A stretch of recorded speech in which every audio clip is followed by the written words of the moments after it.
আসসালামু আলাইকুম। এটিএন বাংলার সংবাদে সবাইকে স্বাগত জানাচ্ছি তনুজা দাস। শুরুতেই জানিয়ে দেব বিআরবি কেবলস সংবাদ শিরোনাম।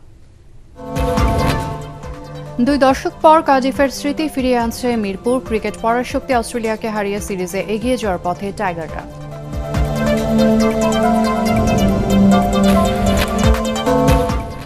দলীয় পরিচয় ছাড়া আওয়ামী লীগ নেতারা স্থানীয় নির্বাচনে অংশ নিতে পারবেন জানালেন তথ্য উপদেষ্টা।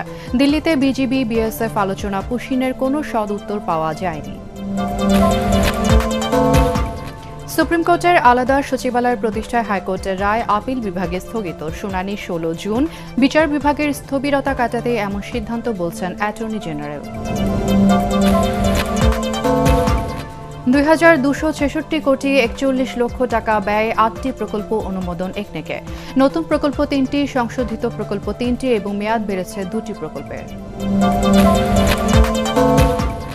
এবং তড়িঘড়ি করে কাজের নামে বাজেটের বরাদ্দ লুটপাট হয় আর সুফল পায় না জনগণ। অভিযোগ বিরোধী দলীয় নেতার। সততা, স্বচ্ছতা এবং জবাবদিহিতা নিশ্চিতের তাগিদ। শুনছিলেন বিআরবি কেবলস সংবাদ শিরোনাম, এবারে বিস্তারিত। অস্ট্রেলিয়াকে হারিয়ে ইতিহাস গড়ার পথে বাংলাদেশ। দেশের মাটিতে বিশ্ব চ্যাম্পিয়নদের পরাজিত করে 3 ম্যাচের সিরিজে 1-0 এগিয়ে যাওয়ার পথে টাইগাররা। দর্শক, এই বিষয়ে বিস্তারিত থাকছে সংবাদের পরের অংশে পরগারমানের রিপোর্টে। চলে যাচ্ছি পরবর্তী সংবাদে। স্থানীয় সরকার নির্বাচনে আওয়ামী লীগের যে কেউ অংশ নিতে পারবেন, বাধা দেবে না সরকার। তবে দলীয় পরিচয় ব্যবহার করতে পারবে না। সচিবালয়ে নিয়মিত ব্রিফিংয়ে এসব তথ্য জানান প্রধানমন্ত্রী তথ্য উপদেষ্টা ডাক্তার জাহিদুর রহমান। তিনি বলেন, আওয়ামী লীগের কার্যক্রম নিষিদ্ধই থাকবে। তথ্য উপদেষ্টা দাবি করেন, পশ্চিমবঙ্গ সরকার রাজনৈতিক কারণে পুশিনের চেষ্টা করছে, বাংলাদেশকে চাপে রাখতে নয়। সমস্যা সমাধানে আলোচনা চলছে বলেও জানান তিনি। আরও জানাচ্ছেন মাহবুব কবির চপল। সেপ্টেম্বর থেকে ইউনিয়ন পরিষদ, উপজেলা ও জেলা পরিষদ, পৌরসভা এবং সিটি কর্পোরেশনের নির্বাচন শুরুর কথা বলছে সরকার। এসব নির্বাচনে অংশ নিতে তৎপরতা শুরু করেছে বিএনপি, জামাত, এনসিপি সহ বিভিন্ন রাজনৈতিক দলের নেতাকর্মীরা। আওয়ামী লীগ এতে অংশ নেবে কিনা তা নিয়ে ধোঁয়াশা রয়েছে। প্রধানমন্ত্রীর তথ্য উপদেষ্টা জানান, দলটির কার্যক্রম নিষিদ্ধ থাকলেও নির্দলীয় স্থানীয় সরকার নির্বাচনে যে কেউ অংশ নিতে পারবেন। একজন ব্যক্তি যদি নির্বাচনে পার্টিসিপেট করতে চান, তিনি যদি আওয়ামী লীগের, কারণ এটা নির্দলীয়, এখানে কেউই দলের কথা বলবেন না, এবং তিনি যদি তার ক্যাম্পেইনে, কারণ এটা হতে পারে একজন নির্দলীয় ব্যক্তি আসলেন কিন্তু যারা ক্যাম্পেইনে আওয়ামী লীগ বা তাদের যা যা বলা সেগুলো বলেন, সেটা প্রবলেম হবে। আওয়ামী লীগের পোস্ট পজিশন কর্মসূচি যেহেতু নিষিদ্ধ আছে, এই পোস্ট পজিশন তিনি তো আসলে ব্যবহার করছেন না, তিনি করতে পারেন না। ব্যক্তি হিসাবে যে কেউ যদি ক্রাইটেরিয়া যা আছে সেটা ফুলফিল করতে পারেন, তিনি যদি মনে করেন নির্বাচন করবেন, তিনি নির্বাচন করতে পারেন। সরকারের দিক থেকে বাধা দেওয়ার কোনো কারণ নেই। ভারতের পশ্চিমবঙ্গে বিজেপি সরকার গঠনের পর সীমান্তে পুশিন বেড়েছে। প্রায় 5,000 মানুষকে পাঠিয়ে দেওয়ার দাবি করেছেন পশ্চিমবঙ্গের মুখ্যমন্ত্রী শুভেন্দু অধিকারী। বাংলাদেশকে চাপে রাখতেই কি ভারতের এমন তৎপরতা? সাংবাদিকদের এমন প্রশ্নের জবাব দেন প্রধানমন্ত্রীর তথ্য উপদেষ্টা। সেখানে নির্বাচনে একটা ইস্যু ছিল, এটা তাদের একটা অভ্যন্তরীণ রাজনৈতিক ব্যাপার, যেটার খানিকটা চাপ আমাদের উপরে আসছে।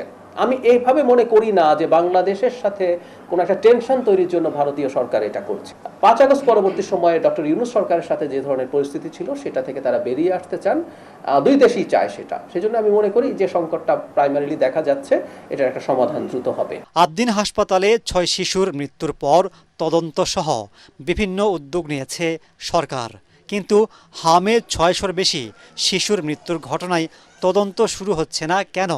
এর কারণ জানান তথ্য উপদেষ্টা। সরকার কিন্তু এটা বলেনি যে তদন্ত কমিটি করছেন। আমি আবারও বলছি, মাননীয় মন্ত্রী বলছেন প্রায়োরিটিটা এই মুহূর্তে হচ্ছে, এটা কিন্তু আপনি যদি খেয়াল করেন যে প্রায়োরিটি হচ্ছে যারা আক্রান্ত হচ্ছে তাদেরকে বাঁচানোর চেষ্টা করা, টিকা শেষ করা, যাতে এই পরিস্থিতিটার উন্নতি হয়। আমরা কিন্তু কারণটা জানি, সংকটটা কেন হলো, টিকা দেয়া কেন সমস্যা হয়েছিল এবং কারা দায়ী আছে তাদেরকে খুঁজে বের করা। সো সেই তদন্ত আসলে হবে। তিনি জানান, দ্রুতই তিস্তা ব্যারেজ নির্মাণের প্রক্রিয়া শুরু হবে। খরচ হতে পারে 20,000 কোটি টাকা। সব মিলিয়ে কম বেশি, আবার বলছি এটা গ্রসলি 20,000 কোটি টাকার মতো খরচ হতে পারে। মাহবুব কবির চপল, এটিএন বাংলা, ঢাকা। আছে সেটার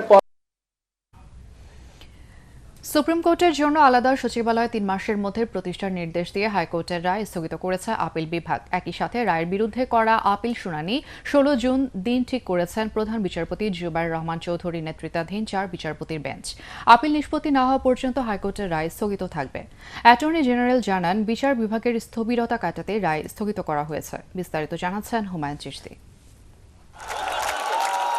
24-এর গণ আন্দোলনের রাজনৈতিক পট পরিবর্তনের পর 25 আগস্ট জুডিশিয়াল সার্ভিস বিধিমালা বাতিল ও সুপ্রিম কোর্টের স্বতন্ত্র সচিবালয় চেয়ে রিট করেন 7 আইনজীবী। গত বছরের 2রা সেপ্টেম্বর 3 মাসের মধ্যে সুপ্রিম কোর্ট সচিবালয় প্রতিষ্ঠার নির্দেশ দিয়ে রায় দেয় হাইকোর্ট।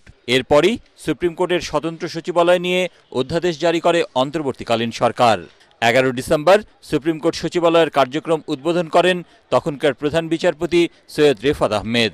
নিয়োগ দেওয়া হয় সচিবও। পূর্ণাঙ্গ রায় প্রকাশের পর 21 মে আপিল করে রাষ্ট্রপক্ষ। এদিকে জাতীয় সংসদের প্রথম অধিবেশনেই সুপ্রিম কোর্ট সচিবালয় অধ্যাদেশ রহিত করে সরকার। রহিতকরণ বিল 2026 অবিলম্বে বিবেচনার জন্য গ্রহণ করা হোক। যারা এই প্রস্তাবের পক্ষে আছেন তারা হ্যাঁ বলুন। মঙ্গলবার প্রধান বিচারপতির নেতৃত্বে 4 বিচারপতির বেঞ্চ হাইকোর্টের ওই রায় স্থগিত করেন। স্বাধীন বিচার বিভাগের উপর সরকার কোনো হস্তক্ষেপ করছে না বলে জানান অ্যাটর্নি জেনারেল। আমি আদালতকে বলেছি যে এই রায়টি যদি স্থগিত না করা হয় তাহলে আমাদের বিচার প্রশাসনে এক ধরনের স্থবিরতা কাজ করছে। পার্লামেন্টের যে অ্যামেন্ডমেন্ট আনা হয়েছে সেই অ্যামেন্ডমেন্টে যেটা উল্লেখ করা আছে অধিকতর যাচাই বাছাই করার জন্য, সেটা করার জন্য এটাই সরকারের অবস্থান হিসেবে আমি ব্যাখ্যা করেছি। রিটকারীর আইনজীবী শিশির মনির বলেন, উচ্চ আদালতের নির্দেশনা থাকা সত্ত্বেও সুপ্রিম কোর্ট সচিবালয় বন্ধ করে সরকার আদালত অবমাননা করেছে। That will create a negative example, যে আদালতের রায় না মানলেও মনে হয় চলে। বিচার বিভাগ যদি স্বাধীন না হয়, জনগণের রক্ষা কবচ বলতে শেষ পর্যন্ত কিছুই আর হাতে থাকে না। এরই মধ্যে সুপ্রিম কোর্ট সচিবালয়ের সচিব সহ আইন কর্মকর্তাদের সরিয়ে নিয়েছে সরকার। একই সাথে বন্ধ করা হয়েছে কার্যালয়টিও। হুমায়ুন চিশতি, এটিএন বাংলা, ঢাকা। 2266 কোটি 41 লক্ষ টাকা ব্যয়ে 8টি প্রকল্প অনুমোদন দিয়েছে জাতীয় অর্থনৈতি পরিষদের নির্বাহী কমিটি একনেক। এর মধ্যে সরকারের নিজস্ব অর্থায়ন 2229 কোটি 13 লক্ষ টাকা এবং সংস্থার নিজস্ব অর্থায়ন 37 কোটি 28 লক্ষ টাকা। বাংলাদেশ সচিবালয়ের মন্ত্রিসভা কক্ষে প্রধানমন্ত্রী এবং একনেক চেয়ারপারসন তারেক রহমানের সভাপতিত্বে সভায় এই অনুমোদন দেওয়া হয়। এর মধ্যে নতুন প্রকল্প 3টি এবং সংশোধিত প্রকল্প 3টি এবং মেয়াদ বৃদ্ধি করা হয়েছে 2টি প্রকল্পের। অর্থ এবং পরিকল্পনা মন্ত্রী আমির খসরু মাহমুদ চৌধুরী, এলজিআরডি মন্ত্রী মির্জা ফখরুল ইসলাম আলমগীর সহ সংশ্লিষ্ট মন্ত্রী এবং ঊর্ধ্বতন সরকারি কর্মকর্তারা সভায় উপস্থিত ছিলেন।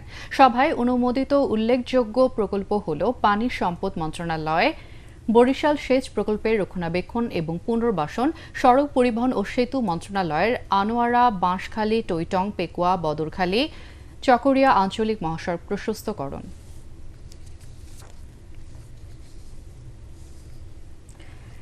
প্রধানমন্ত্রী তারেক রহমান জাতীয় নারী ফুটবল দলের তারকা ফুটবলার ঋতুপর্ণা চাকমার গৃহ নির্মাণের জন্য আর্থিক অনুদান দিয়েছেন।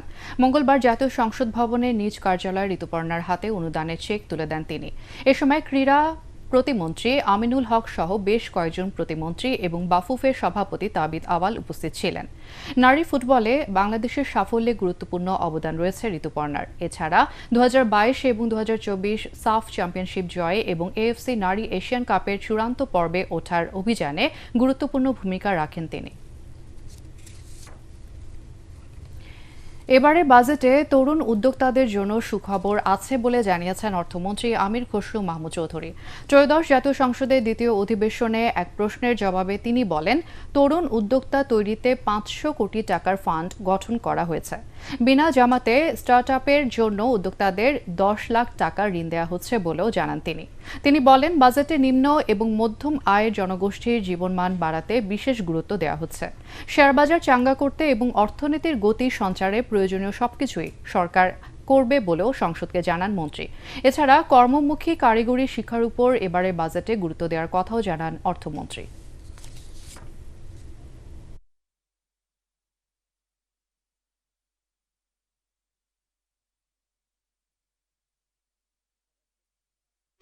ছাব্বিশ 27 অর্থ বছরের বাজেটে স্টার্টআপ তহবিল, নারী উদ্যোক্তা তৈরি, নারী উন্নয়ন ও তরুণ উদ্যোক্তা তৈরিতে প্রস্তাবিত বরাদ্দ মোট 400 কোটি টাকা।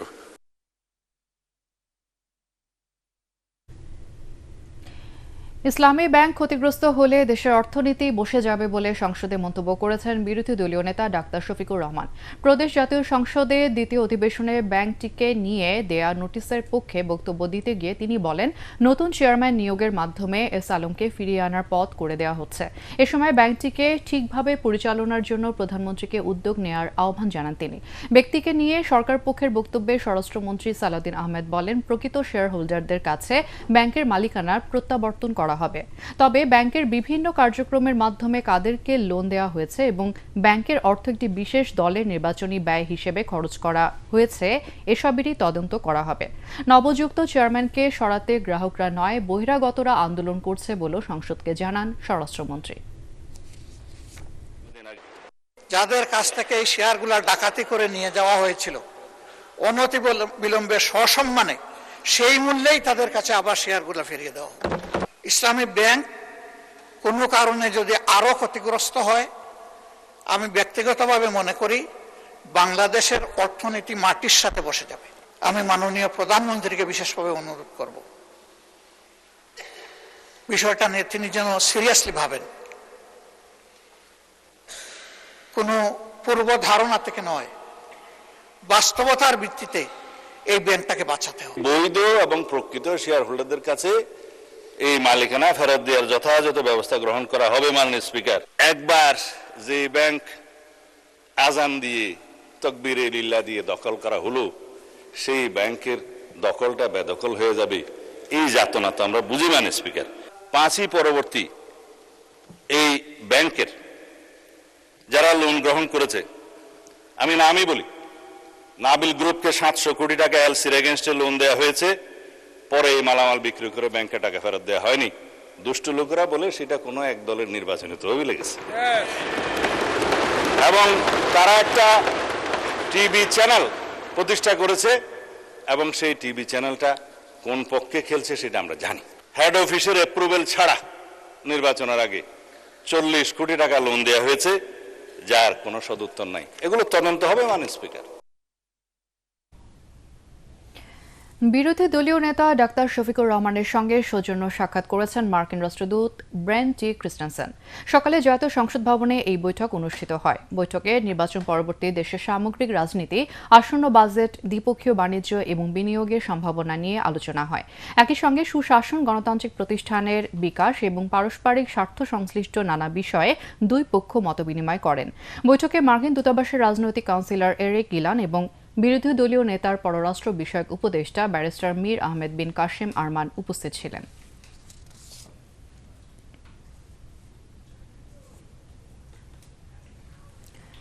অর্থবছরের শেষ 2 মাসে তড়িঘড়ি করে কাজের নামে লুটপাট হয়, যার সুফল পায় না জনগণ বলে অভিযোগ করেছেন বিরোধী দলের নেতা শফিকুর রহমান।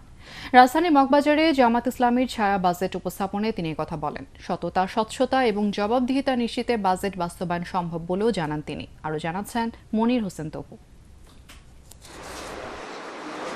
বিরোধী দল হিসেবে জামায়াতে ইসলামী দেশে প্রথমবারের মতো 8,39,505 কোটি টাকার ছায়া বাজেট প্রস্তাবনা দিয়েছে, যেখানে সামগ্রিক ঘাটতি 1,73,579 কোটি টাকা। এতে করমুক্ত আয়ের সীমা 4.5 লাখ টাকায় উন্নতি করার সুপারিশ করা হয়েছে।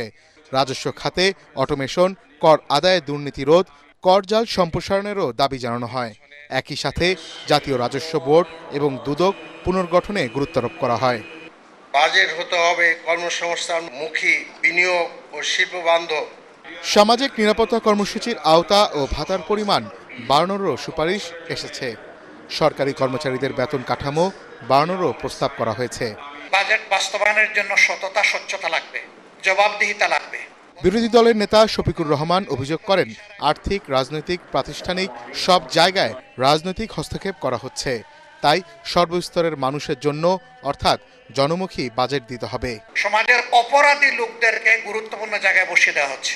এইভাবে যদি দেশের অর্থনৈতিক ব্যবস্থাপনার উপর রাজনৈতিক অনিবার্য হস্তক্ষেপ অব্যাহত থাকে, তাহলে ইতিমধ্যেই অর্থনীতির 2 অঙ্গের এক অঙ্গ মাটির সাথে পড়ে গড়াগড়ি বাচ্ছে, স্টক মার্কেট, আর একটা অঙ্গ ব্যাংক বিমা কর্পোরেশন।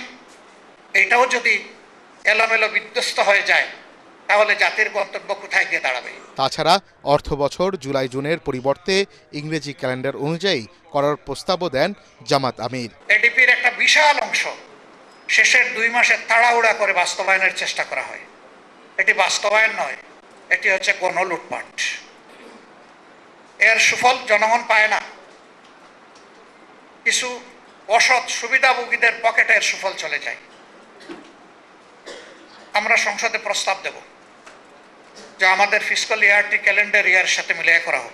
গণভোটের রায় ব্যর্থ হওয়ার দলিল কোথাও নেই উল্লেখ করে ডক্টর শফিকুর রহমান বলেন, 2/3 জোরে সরকার আমাদের দাবি অগ্রাহ্যের মাধ্যমে জনগণকে অপমান করেছে। সততা, স্বচ্ছতা, জবাবদিহিতা যদি নিশ্চিত করা যায়, আমরা মনে করি যে রাজ্যের প্রস্তাবনা আমরা করব, সেটা অবশ্যই অর্জনযোগ্য। মনির হোসেন তপু, এটিএন বাংলা, ঢাকা। বললে আমাদের কথা বেশ কয়েকদিন যাবৎ ভারত বাংলাদেশ সীমান্তে বিএসএফ এবং বিজিবির মাঝে অবৈধভাবে পুশিনের কারণে উত্তেজনা বিরাজ করছে। পুশিন ঠেকাতে সোচ্চার বিজিবি এবং সীমান্তের বিভিন্ন পয়েন্টের স্থানীয় বাসিন্দারা। পুশিন ইস্যুতে ভারতের রাজধানী দিল্লিতে বিএসএফ বিজিবি মহাপরিচালক পর্যায়ের বৈঠকে ভারত স্পষ্ট কথা না বললেও ঢাকা স্পষ্ট জানিয়েছে এই পুশিন গ্রহণযোগ্য নয়। বৈঠক চলাকালেও জামালপুর সহ সীমান্তের বিভিন্ন স্থানে বিএসএফ এর পুশিনের চেষ্টা যেন থামছেই না। আরও জানাচ্ছেন সাজ্জাদ জাহান। কোনো আইনের তোয়াক্কা না করে পশ্চিমবঙ্গে বিজেপি সরকার ক্ষমতায় আসার পর থেকে বাংলাদেশ সীমান্তে পুশিন বা জোর করে মানুষ ঢুকিয়ে দেওয়ার চেষ্টা চলছে। ফলে সীমান্তের বিভিন্ন পয়েন্টে উত্তেজনা বিরাজ করছে। চলতি মাসে ঠাকুরগাঁও, লালমনিরহাট, মেহেরপুর ও পঞ্চগড় সহ সীমান্তের বিভিন্ন পয়েন্টে পুশিনের চেষ্টা করছে বিএসএফ। বেশ কিছু স্থানে নারী ও শিশুদের সীমান্তের শূন্যরেখায় অসহায় অবস্থায় ফেলে রাখে তারা। জামালপুরে সীমান্তের শূন্যরেখায় 18 জনকে পুশিনের চেষ্টা করেছে বিএসএফ, কিন্তু বিজেপি ও স্থানীয় এলাকাবাসী তা রুখে দিয়েছে। এদিকে ভারতের রাজধানী দিল্লিতে ভারত বাংলাদেশ সীমান্ত নিয়ে বিএসএফ ও বিজিবি মহাপরিচালক পর্যায়ের বৈঠকের দ্বিতীয় দিন চলছে। বৈঠকের বিষয় নিয়ে ভারতীয় গণমাধ্যম টেলিগ্রাফ ইন্ডিয়া জানায়, নয়াদিল্লির এজেন্ডায় পুশিন বিষয়টি উল্লেখ নেই। তবে ঢাকা স্পষ্ট জানিয়েছে এই পুশিন গ্রহণ করা হবে না। পুশিন ইস্যুতে পররাষ্ট্র প্রতিমন্ত্রীর বক্তব্যে স্পষ্ট যে ঢাকার সঙ্গে দ্বিপাক্ষিক সম্পর্কেও প্রভাব পড়তে পারে। সাজ্জাদ জাহান, এটিএন বাংলা, ঢাকা। অর্থনীতির নানা সংকটের মাঝে আগামী 11 জুন জাতীয় সংসদে উত্থাপিত হতে যাচ্ছে প্রায় 9.5 লাখ কোটি টাকার বাজেট। বাজেটে রাজস্ব আয় লক্ষ্যমাত্রা ধরা হয়েছে প্রায় 7 লাখ কোটি টাকা, যা দেশের ইতিহাসের সর্বোচ্চ, যেখানে শুধুমাত্র জাতীয় রাজস্ব বোর্ড এনবিআরকে কর আদায় করতে হবে 6 লাখ কোটি টাকার বেশি, যা অবাস্তব বলছেন অর্থনীতিবিদ এবং বিশ্লেষকরা। তারা বলছেন সরকারের উচ্চাভিলাষী বাজেট এবং রাজস্ব আয়ের লক্ষ্যমাত্রা চাপ বাড়াবে অর্থনীতিতে, বাড়তে পারে মূল্যস্ফীতি এবং ঋণ নির্ভরতা। বাজেটের রাজস্ব খাত নিয়ে দেখুন তরিক ইসলামের রিপোর্ট। মন্ত্রী পদের কর্তব্য। তারেক রহমানের নেতৃত্বে সরকার গঠনের 3 মাসের মাথায় প্রায় 7 লাখ কোটি টাকার রাজস্ব আয়ের লক্ষ্যমাত্রা নিয়ে চলতি সপ্তাহে জাতীয় সংসদে উত্থাপিত হতে যাচ্ছে দেশের 55তম বাজেট। বাজেটে জাতীয় রাজস্ব বোর্ড এনবিআরকে আদায় করতে হবে 6 লাখ কোটি টাকার বেশি, যা মোট রাজস্ব আহরণের প্রায় 87 ভাগ, যার মধ্যে মূল্য সংযোজন কর বা ভ্যাট থেকে আদায় করতে হবে 3 লাখ কোটি টাকার বেশি। আয়কর শুল্ক থেকে আদায়ের লক্ষ্যমাত্রা ধরা হয়েছে প্রায় 3 লাখ কোটি টাকা। অথচ গত 10 বছর ধরে রাজস্ব আদায়ের লক্ষ্য পূরণ করতে পারেনি জাতীয় রাজস্ব বোর্ড এনবিআর, যেখানে চলতি অর্থবছরের 9 মাসে রাজস্ব ঘাটতি ছাড়িয়েছে লাখ কোটি টাকার বেশি। সরকারের এমন সিদ্ধান্তের ফলে বাড়তে পারে পণ্য ও সেবার দাম, দিন শেষে যার প্রভাব পড়বে জনগণের পকেটে। বিশ্লেষকরা বলছেন দেশের সামগ্রিক প্রেক্ষাপটে রাজস্ব আদায়ের লক্ষ্যমাত্রা বাস্তবসম্মত নয়, যা প্রভাব ফেলবে দেশের বিনিয়োগ ও মূল্যস্ফীতিতে। রাজস্ব আদায়ের এই লক্ষ্য আপনি যতই পদক্ষেপ নেন না কেন, এত অল্প সময়ের মধ্যে এত বড় মাত্রার বৃদ্ধি অর্জন তো খুব কঠিন। মানে আপনি একটা বলে তো ছক্কা মারতে পারবেন, এর বেশি তো মারতে পারবেন না। ইভেন বড় ধরনের সংস্কারও যদি আপনি করেন প্রশাসন এবং নীতির ক্ষেত্রে, সেটার সুফল পেতেও তো সময় লাগে। রাজস্ব আদায় বাড়াতে সরকার যখন নানা পরিকল্পনা করছে, তখন ধনীদের সম্পদের উপর আরোপিত সম্পদ করের পরিকল্পনা থেকে সরে এসেছে এনবিআর, যেখানে 10 থেকে 20 হাজার কোটি টাকার রাজস্ব আদায় সম্ভব এনবিআরের। বিশ্লেষকরা বলছেন, নানান সমীকরণে অর্থনীতিতে পিছিয়ে থাকায় বাংলাদেশের বর্তমান কর জিডিপি অনুপাত 6.8%, যা দক্ষিণ এশিয়ার মধ্যে নিম্নতম।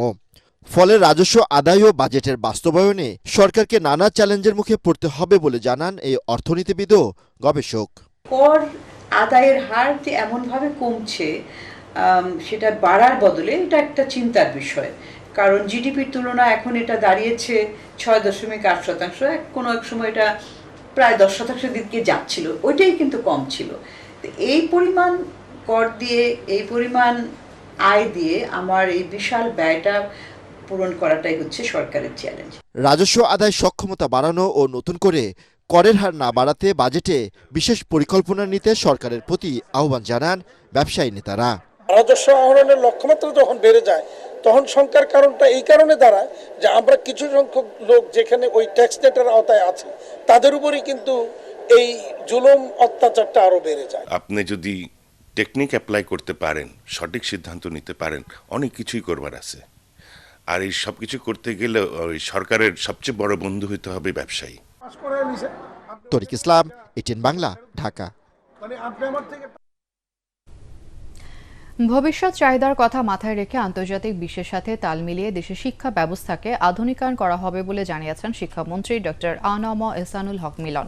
সচিবালয়ে সাংবাদিকদের তিনি আরও বলেন, অনার্স কোর্স থেকে বাংলা ইতিহাস ও দর্শন বাদ দেওয়ার বিষয়ে সামাজিক যোগাযোগ মাধ্যমে যে খবর ছড়ানো হচ্ছে তা ভিত্তিহীন।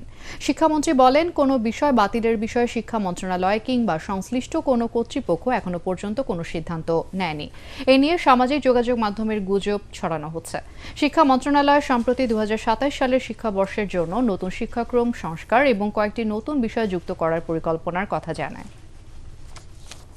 এই ধরনের কোনো প্ল্যানই হয়নি যে কমানো হবে, কার্টেল করা হবে, ক্লোজ করা হবে, এই ধরনের কোনো আলোচনাই হয়নি। আমরা শুধু আলোচনা হচ্ছে যে কিভাবে আমরা শিক্ষা ব্যবস্থাকে আরও উন্নত করব এবং মার্কেট ড্রিভেন ডিমান্ড অনুযায়ী আমরা করব, ইন্ডাস্ট্রি একাডেমির রিলেশন কিভাবে হবে, সেগুলি নিয়ে আলোচনা হচ্ছে।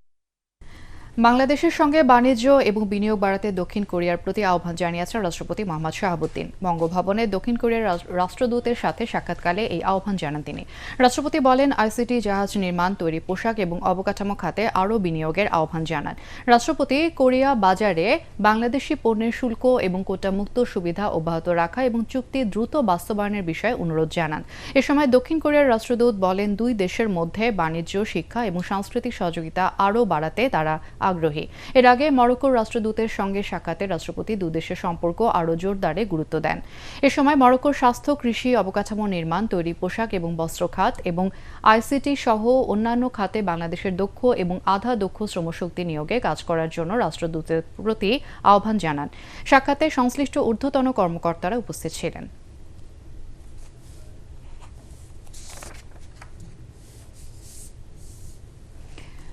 সরকারি বেসরকারি সব ধরনের পরিকল্পনা সততার সাথে বাস্তবায়নে এমপিদের ব্যক্তিগত সহকারীদের প্রতি আহ্বান জানিয়েছেন জাতীয় সংসদের চিফ হুইপ নুরুল ইসলাম মনির। রাজধানীতে খামারবাড়ি কৃষিবিদ ইনস্টিটিউটে এক ওরিয়েন্টেশন প্রোগ্রামে তিনি বলেন, জনগণকে স্বাবলম্বী করার প্রধানমন্ত্রী তারেক রহমানের স্বপ্ন, যা বাস্তবায়নে সবাইকে একসঙ্গে কাজ করতে হবে। আসন্ন বাজেটকে মাথায় রেখে দেশের রেভিনিউ এবং ডেভেলপমেন্ট সেক্টরে সরকারি পরিকল্পনা বাস্তবায়নে কিভাবে সমৃদ্ধ করা যায় সেই বিষয়ে নির্দেশনা দেন চিফ হুইপ। অদৃশ্য এক বাধার কারণে এখনো দেশের সমাজ ব্যবস্থা ভঙ্গুর অবস্থায় রয়েছে বলেও মন্তব্য করেন তিনি।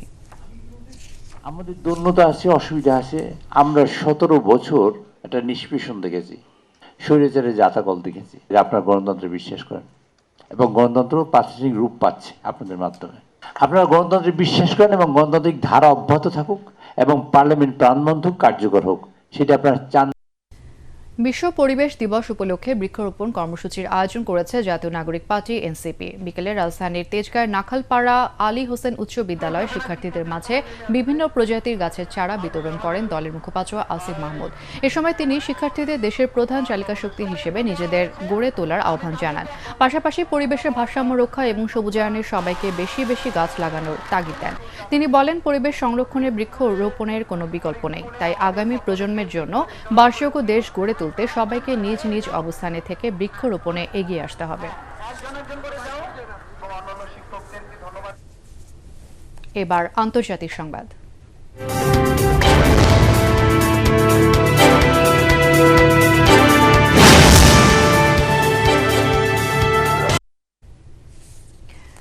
যুদ্ধবিরতি এবং ইরানের সতর্কতা সত্ত্বেও লেবাননে হামলা অব্যাহত রেখেছে ইসরায়েল। মঙ্গলবার দেশটির দক্ষিণাঞ্চলের তায়েরে বিমান হামলায় একসঙ্গে ৮ জন নিহত হয়। আল জাজিরা বলছে লেবাননের দক্ষিণাঞ্চলের জনবহুল এলাকায় বিমান হামলা চালায় তেল আবিব। এর আগে লেবাননে হিজবুল্লাহর উপর ইসরায়েল হামলা অব্যাহত রাখলে আবারও সংঘাত শুরু হবে বলে সতর্ক করেছে তেহরান। এদিকে আগামী 2 থেকে 3 দিনের মধ্যে ইরানের সঙ্গে চুক্তি হতে পারে বলে জানিয়েছেন মার্কিন প্রেসিডেন্ট ডোনাল্ড ট্রাম্প।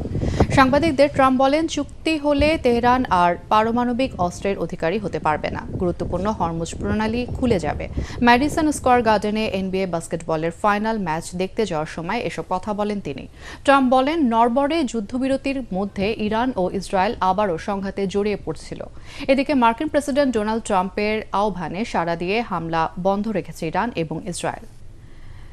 নারীর জীবন সংগ্রাম, স্বপ্ন, সম্ভাবনা এবং আত্মপ্রতিষ্ঠার গল্প নিয়ে নির্মিত হয়েছে এটিএন বাংলার নিজস্ব প্রযোজনায় নতুন ধারাবাহিক নাটক দলছুট পাখিরা। রাজধানীর উত্তরায় কেক কেটে নাটকের শুটিং এবং সম্প্রচারের উদ্বোধন করা হয়।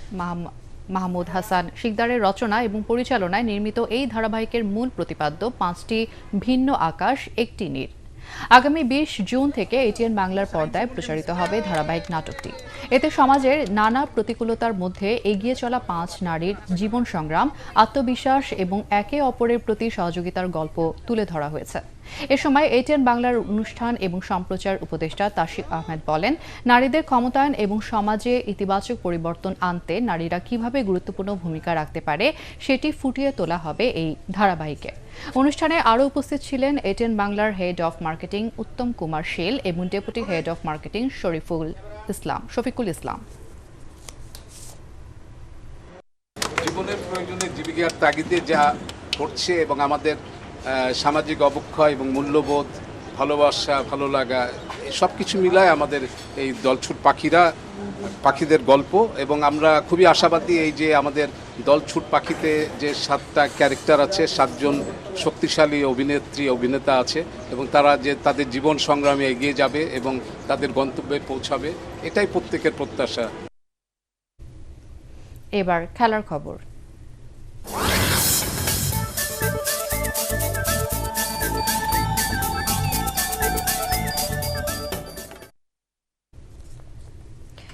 বৃষ্টির কারণে ইতিহাস গড়া থেকে সামান্য দূরে রয়েছে এখন বাংলাদেশ। বৃষ্টিবিঘ্নিত ম্যাচে জয় বাংলাদেশের দরকার মাত্র 1 উইকেট। মিরপুর শেরেবাংলা স্টেডিয়ামে 285 রানের টার্গেটে নেমে দলের স্কোরে 2 রান যোগ হতেই সাজঘরে ম্যাথু শট এবং লাবুর শানে 35 রানে থাকা কুপার কলোনিকে তুলে নিয়ে অস্ট্রেলিয়ার বিপদ আরও বাড়িয়ে তোলেন মোসাদ্দেক হোসেন। এরপর অধিনায়ক ইশ ইংলিশ, অ্যালেক্স ক্যারি এবং ক্যামেরন গ্রিনরা দলের বিপর্যয় ঠেকানোর চেষ্টা করেও ব্যর্থ হন। অস্ট্রেলিয়া 9 উইকেটে 191 রানে থাকা অবস্থায় বৃষ্টিতে থেমে যায় খেলা। এর আগে মিরপুরে টসে হেরে ব্যাটিংয়ে নেমে দলের 10 রানেই সাইফ হাসানের উইকেট হারায় বাংলাদেশ। তানজিদ তামিমকে নিয়ে দ্বিতীয় উইকেটে 91 বলে 96 রানের পুঁজিতে দলের বিপর্যয় ঠেকান নাজমুল হোসেন শান্ত। ব্যক্তিগত 54 রানে তামিম বিদায় নিলেও 67 রান করে আউট হন শান্ত। শেষ পর্যন্ত মোসাদ্দেক হোসেন সৈকতের 70 বলে অপরাজিত 86 রানে 284 রানের পুঁজি পায় 8 উইকেট হারানো বাংলাদেশ। মোসাদ্দেকের ক্যারিয়ারে এটি চতুর্থ 50।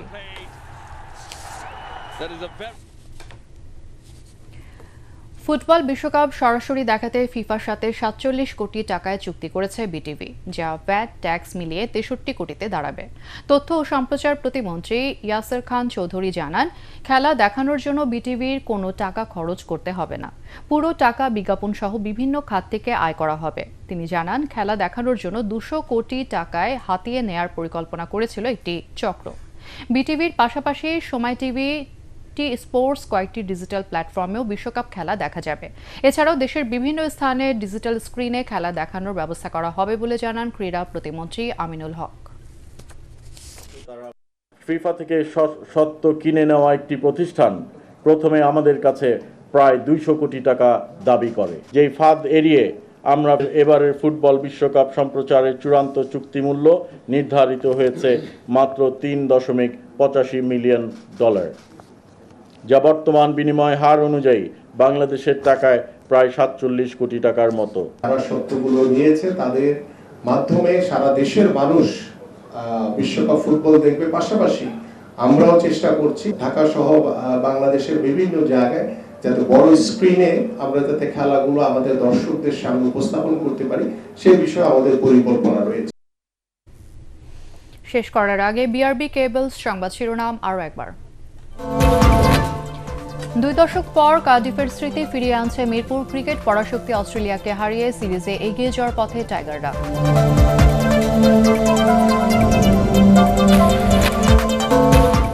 দলীয় পরিচয় ছাড়া আওয়ামী লীগ নেতারা স্থানীয় নির্বাচনে অংশ নিতে পারবেন জানালেন তথ্য উপদেষ্টা। দিল্লিতে বিজিবি বিএসএফ আলোচনা, পুশিনের কোনো সদুত্তর পাওয়া যায়নি।